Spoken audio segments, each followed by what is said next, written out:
What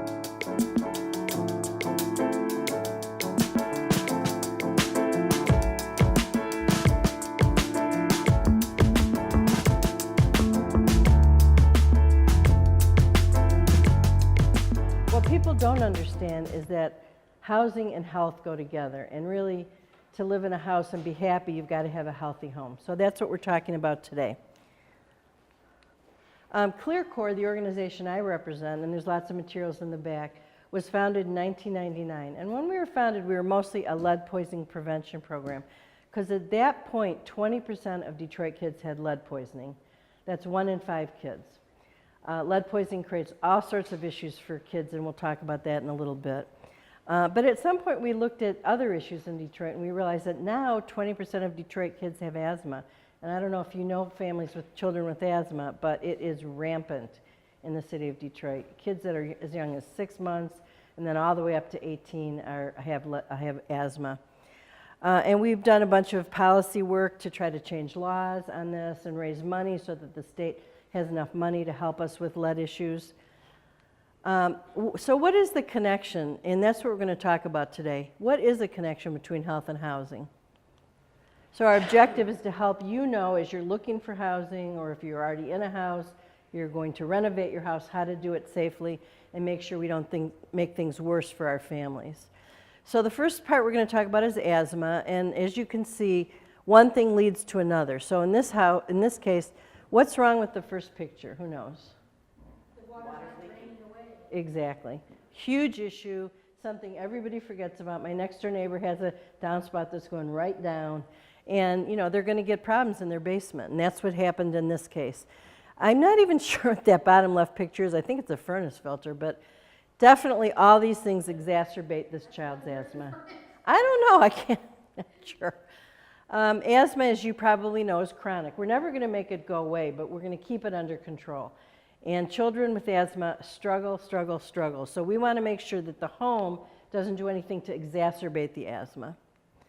As I said, 20% of Detroit kids have asthma, and because and it's genetic and environmental, African Americans are much more likely to have asthma, and African American children have an asthma death rate 7 times higher than other kids. Forgive me, I'm ignorant here. How do you die from asthma? I didn't even realize you guys, just because you're breathing Yes. so loud. Yes. Yeah, it's not pretty. And 48217, and that's down by the Rouge plant, is the most polluted zip code in the city of Detroit. Now, 40% of asthma episodes are caused by home source triggers. So if families are living in a house and they have asthma, or their children have asthma, there are definitely things they can do to help that situation. Again, you won't cure it, but you will keep it from getting out of control. The number one thing, well, really in general, it's damp and mold growth, but the number one thing we worry about is roof leaks, and we'll talk about that in a minute. Or incomplete or clogged or missing gutters and downspouts and downspout extenders. Unvented bathrooms and kitchens is huge in terms of the steam creating mold. Improperly enclosed showers. Dryer vents is a big one. We'll show pictures of that. Leaks in pipes, and then water seepage. Other behaviors that can exacerbate asthma are excess cold. And we know so many families that are living in homes without a good furnace. It's unbelievable. That will exacerbate asthma, and of course, and we do have a program that can help with that, so we can talk about that in a moment. Missing and dirty furnace filters, all the VOCs, what we call them VOCs, volatile organic compounds, carpeting that traps dust mites, traps lead, air fresheners, perfumes, secondhand and third-hand smoke. Third-hand smoke is when somebody does smoke outside, which is what we want, but comes back in with smoke on their clothes. We, in our program, give everybody literally a $10 sweatshirt from Target and ask them to smoke in that outside and leave it outside. And then, of course, we're very careful and trying to help our families be careful about domestic hygiene because we know it leads to pests, refuse. Dust mites and cockroaches are a huge problem for children with asthma. So here's 2 pictures. You can see this one doesn't have any downspout whatsoever, and this one has a crappy downspout. In this picture, even though we're talking about lead in a moment, that is, I'm sure, all lead paint on that gutter. Gutters have lead paint? Well, actually, maybe not, because that's a gutter. You're right, it's the fascia behind it. Okay. you're right, because the gutters are probably not old. I mean, they could be painted with lead paint if they were painted long enough ago, but normally they're not that old. These are what they're supposed to look like. It's not rocket science. We're supposed to have a gutter that works, downspouts that are connected, and a downspout extender, which you can just literally stick on the downspouts, or you can drill it through so it stays By longer. the way, real quick, some of your houses might have those boots where the water coming off the gutters goes into the storm drain. City of Detroit requires that to be disconnected Right. because they don't want to overload the combined sewer. Yes, that's absolutely The true. pipes that are in cement and they go. So sometimes it's like sticking that in around a little boot and the downspout goes inside of it. Right. Got to disconnect that Okay. because the combined sewer gets overloaded Right. too many times. And I think Warm Training EcoWorks and George is from there. Don't you even have the kits to, I think you have the kits to help people with the storm drains. I've been to seminars that you guys have put on about that. I don't have anything here. No, but I'm sure EcoWorks would have. It's a simple Right. fix. it's a simple fix. Yep. So roofs, these are all roofs. This is a roof we did repair. Once in a while, our organization does have money to do roofs. It's the hardest money to raise. I'm not sure why. And on this house, you can see because it was a safety issue, we also replaced the porch, the back porch. This is just a crazy picture. Somebody that had a leak in their attic and they plugged it with a bunny. We're just showing you. People go to all sorts of extremes to try to keep that moisture out of their houses. Dryer vents, a huge one, and I know we're all guilty of this. We need to clean our dryer vents. We need to, pull those pipes out and just see what's going on in there. Forced air furnace in a wet basement. Well, not only is it a problem because it's a wet basement, but that forced air, that air is going to go all over the house with mold spores, and that's terrible, terrible problem. So we want to help people address the things at their source, and trying to keep the basement dry is a goal that we all need to have in our homes. Unvented bathrooms, and again, because we have these old houses, we're not going to put a vent up through the bathroom ceiling and through the roof. So we're just really asking people, keep your window open in the bathroom. We know it costs a little bit of money in terms of energy, but in the end, it's going to save a lot of money in terms of all those downstream issues. So, you could vent a window. People aren't going to do that in their bathroom. That's a basement window. And then we see lots of showers that look like this, where there's no shower curtain or just a poor shower curtain. So again, we want the water to stay where it's supposed to stay. Unvented kitchens, again, a huge problem. Again, we're not going to put a vent in. I mean, these people did vent out the side of their house, but normally if you just keep the windows open, that will do the trick. VOCs, pets, aerosol, fat pets, and smoking in the house all create, that's carpet down there. Look at how that carpet looks. It's trapped dust mites, it's trapped all these issues. Second and third hand smoke, we know, is a real problem for people to understand, and there's lots of smoking cessation programs in the city, so we'd like people to consider those. Cockroaches, they like to be where there's water, food, and some place to hide. So if you really don't have that, you're not going to get cockroaches. If you do allow debris to build up in the kitchen, that's going to be a serious problem in terms of cockroach. And then cockroach feces is what creates asthma triggers. Anybody know what that is on the right? Dust mite? Yep, that's a dust mite. They're tiny, they're microscopic, but they definitely exacerbate asthma. So for us, what we do with asthma, kids with asthma, is we cover the mattresses and cover the pillows with those pillowcases that are allergenic, and that helps quite a bit. Avoid smelly cleaners and bleach, just overusing it. So the other thing to know about asthma that doesn't necessarily relate to the house is that so many people in Detroit don't know how to use their asthma medicine correctly, and doctors go through it very fast, and there's a lot to know, and we meet so many people that use those rescue inhalers all the time, and those are not supposed to be used. It's supposed to be a maintenance inhaler. So we just recommend that people talk to a program like ours. There's another program right around here called Wayne Chap that works a lot with people with kids with asthma. So we're going at it from the point of view of the house, but we're also educating families, because really in the end, There's a lot to learn about what people can do with self-behavior. Now with lead, lead is very relevant if you're looking for a house or living in a house built before '78 in Detroit. That window trough on the upper left is full of lead chips. I can tell you because of the way it looks, and also if the window is built before '78, if it's not a new replacement window, I can guarantee it's full of lead paint. So lead paint chips into the window, that gets blown onto the floor, the little toddler then puts their hands in their mouths or their toys in the dust and that in their mouths. Terrible trouble in school and really does lead to antisocial behavior. So what we look for is a house built before '78, and of course all the houses around here, most of the houses in the city were built before '78. And these are the places we worry most about lead paint: windows, porches, doors, baseboards, and outdoor siding. And we'll talk about what happens to a child. But this is what paint characteristically looks like if it's lead. And I'm going to show you another slide. Let me show you that first. It's alligatory.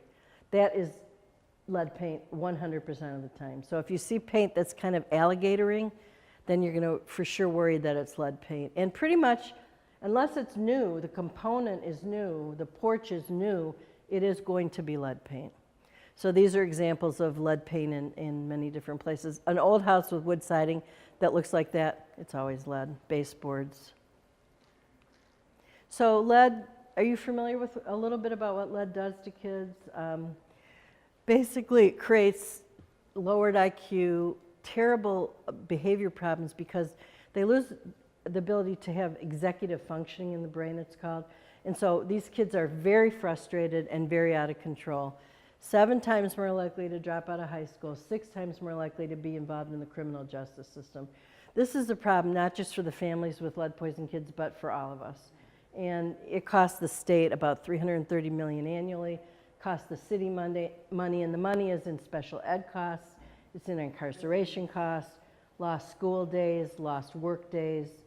The kids we see that are lead poisoned are hyper and very unhappy, just very out of control, being yelled at, being told they're, quote, bad all the time, and it's just a cycle that it just doesn't stop. And we only are testing about 40% of the kids, so we still have a level of a rate of about 10% of kids, 1 in 10 is lead poisoned in the city. It's still a big problem. All children under 6 need to be tested annually, especially the ones that are crawling and putting their hands in their mouth. They need a healthy diet, wash hands frequently, take off shoes at the door, and wet clean weekly. And wet cleaning is so simple. It's just basic cleaning, but cleaning wet. Like, we don't recommend dusting, we recommend spraying before you dust. We don't recommend sweeping, we recommend mopping, because what you don't want to do is stir up the dust and have it then move around. You want it to go away, and it'll cling to the water and it will go away. So using disposable products like disposable towels, not a rag that you're using over and over, is really the way to go. Right. We recommend a HEPA vacuum, which is, will trap that lead dust. Are you saying that we can do this ourselves, or do we have to have a license? I mean, on a regular basis, you would have to do it yourself because, you know, it's kind of weekly maintenance. If you're going to renovate your house, which we'll talk about in a minute, you should do a full lead clean afterwards, especially if there's kids. Right. But this is just keeping it up, because if you have an old window and it's going up and down and up and down, that is going to disintegrate the paint. It's going to create lead chips. Those are going to become lead dust, and that's a chronic problem. Then if you're going to open the window next summer, all those lead chips are going to go on the floor. You're going to step on them, they're going to get crushed, they're going to be lead dust. You're not going to see the lead dust, and it's going to poison, you know, your grandkid or your tenant. Working lead safe is also not rocket science. Basically, we suggest that you put down poly, like polyurethane or drop cloths, but heavy drop cloths. Tape them all around. Tape off the heat register, so the dust you're scraping isn't going to go through, again, your furnace system. If you're working outside and you're scraping, you just spray before you scrape. I can't tell you how many stories we have of people, well-meaning people, that have bought a house in the city, rural, and have poisoned their own children because when they've renovated, they haven't known about lead safety, and they've just scraped paint, and they've gotten lead dust all over themselves and their floor, and then they've held their children, and it's just tragic to see parents, how they feel about that. So we have lots of booklets in the back and on our website about how you renovate lead safe. If you close on one of our properties, you're gonna get that booklet right there in the lower right corner, I believe. You get that automatically. It's required Right. by law. It's so easy to do this, you know, in a well-meaning way, and I can't tell you how important it is to renovate lead safe. It's hugely important. And then we just mopping after instead of sweeping, washing clothes after, and that also goes for if people are working in certain industries like bridge building, bridge painting, battery, police used to get lead poison all the time from bullets. Now they have only outdoor shooting ranges because of that. People that are making bullets in their basement, are, you know, that's lead, and they often poison their grandchildren that way.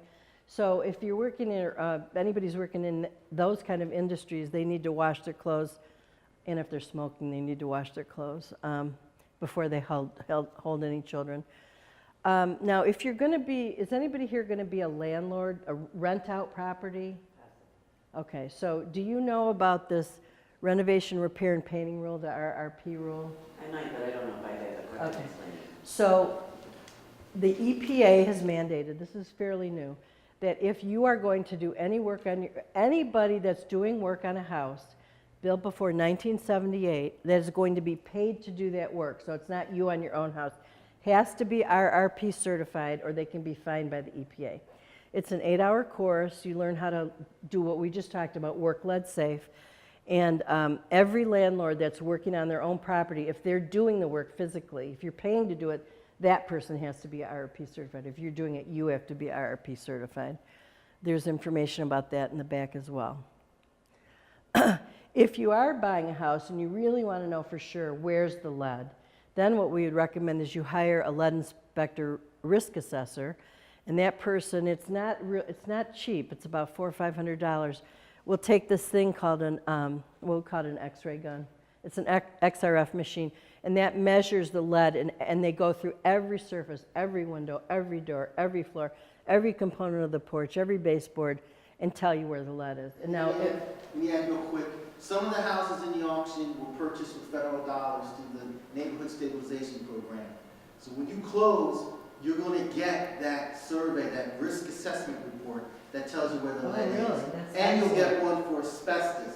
Okay. Now what comes with that is that when you're finished the renovation, you're going to be required to bring an inspector in, like the gentleman back here is going to talk next, to certify that your house is lead safe and asbestos safe. So if you get a copy of those reports when you close, you're going to be required to do that. And we're a resource. CLEARCorps Detroit is a resource. If you get reports and you're like, I don't really get these. These are 50, 60 page reports. We're happy to come, or you come to us, and we go through those with you and show you the pages that really are relevant and what you need to know. And on asbestos, as I understand it, if the asbestos is completely intact, you don't have to address it, The right? best thing with asbestos Leave it alone. is don't touch it. Right. Because it's only dangerous when it gets broken and you start breathing it in. But with those old furnaces and the pipes are wrapped with asbestos, if that asbestos is all broken down, then you've got to deal with it. But if it's completely intact, like the floor tiles, you just leave those alone. Now what I have heard, What if one little section is broken down? That's not a problem. I would still leave it can- alone. Because that's not going to, picture, what you want to worry about is asbestos fibers going into the air. Okay. and typically it's a loose tile, just pick it up, don't break it, because once you break it, carefully put it in the trash and dispose of it. Now, I just did speak to someone at the state about asbestos.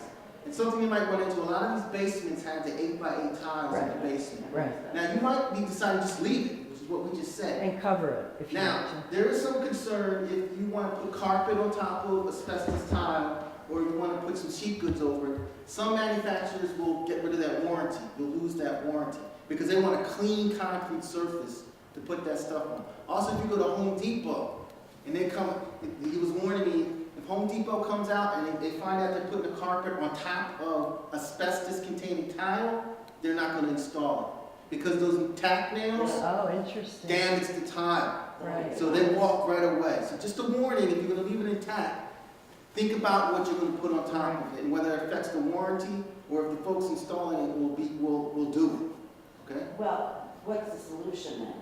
I mean. In that you case, put it you down? probably, if you're just gonna roll some sheet goods yourself, Who cares? that's not a problem. Right. Just put that But there. I'm not doing that, so.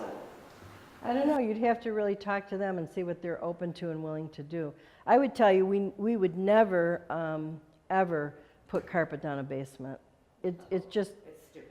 not good. And we did it in our house, and we've got a mess on our hands now, so. But you'll find some asbestos tile and upper On the floor first floor, rooms. sure. Right. So again, no real solution. So, I mean, the easiest answer is contact CLEARCorps. Well, we don't take up asbestos, No, and tax, but they- we can tell you who How can will. you That's what I'm saying, you get a tell? recommendation from them. Yeah. Who can take it out for it Yeah, and professionally. they will actually, the people, when we have asbestos work done, they suit up. I mean, Oh, I know. they take it real And seriously. also, in literature that I have, there's, the state is, like I said, I was talking to someone at the state about this. They're really good at getting you hooked up with people who can remove it professionally. But we're talking big bucks, are we not? Depends on how much it is. If it's some pipe wrap around a Yeah, pipe, no. Right. if it's a tile in one room, Yeah, depends. yeah. But what's the price on your house? No, I understand. But if there's a quick, easy fix, I mean, that's the Right. direction I would head. Right. I've done some research because I have a land bank house and it has floor tiles in the patio, and I also work in the city county building, and the whole building Oh, is building is asbestos tiles. And I watched the way they do it, and I'm going to try to do it the same way. They use carpet tiles. That way you don't have to tack them down. do nails, yeah. You don't have to tack them down. They have two kinds. You have a kind you can glue on.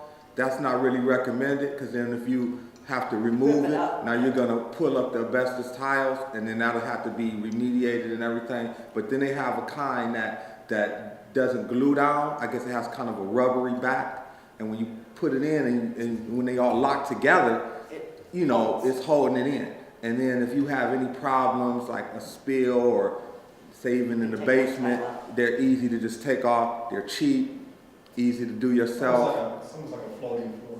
Yeah, yeah. Oh, that was another option. Those are more expensive, especially like with a patio. They have interlocking floors where you can lay a whole floor in It sections. fits together. Yeah, well, those are pretty expensive, but the floor carpet tiles are inexpensive, easy to install. I personally, that's what I'm gonna go with. Yeah. But not in a basement. No carpet in a basement. Okay, the state does have a program, and I'm happy to say the city just got money to do lead repairs in homes.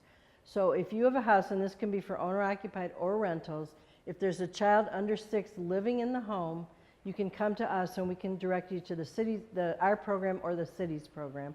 Our program only gives $8,000 per unit for owner-occupied, $6,000 for rental units, but it's a start, and then you would have to make up the difference, because if we go into a house, we're going to remove all the lead hazards. Not all the lead, but all the lead hazards.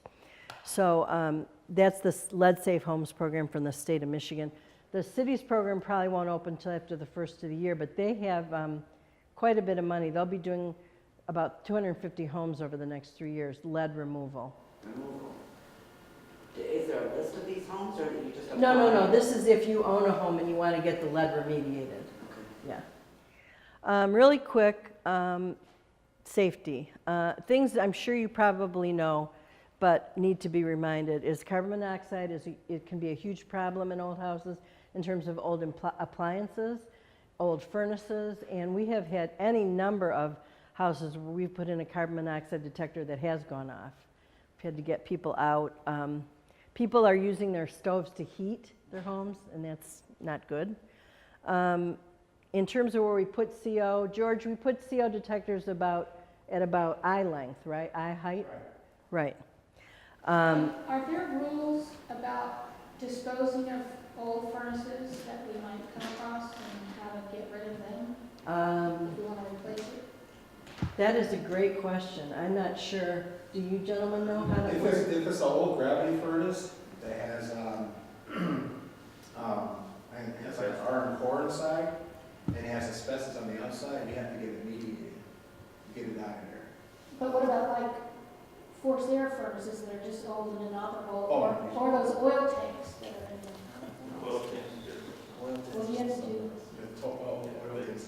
Yeah, oil tank, you're gonna be, that has to be remediated, but if it's just an old furnace sitting down there, you can just take that out, take it to the dump. As a homeowner, a lot of the rules that control where you're allowed to dump things don't apply. It only applies to the contractor.